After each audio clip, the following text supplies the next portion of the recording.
Bir narsani yaxshilab bilib oling. U otasini uyida och emas edi, siz uni to'ydiradigan. U otasini uyida kiyimsiz ham emas edi, siz kiyim olib berib minnat qiladigan. U otasini uyida malikalardek edi. U otasini uyida siz aytgandek kasalmand ham emas edi. Siz boshing kasaldan chiqmaydi deb nomlaydigan.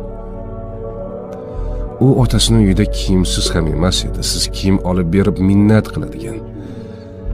Hammasidan kechib sizning yoningizga keldimi? Ayolingizni qadrlang. Ayol Allohning omonati. Uni xo'rlash omonatga xiyonatdir. Omonat qilib bergan zot bir kun omonatning ustida albatta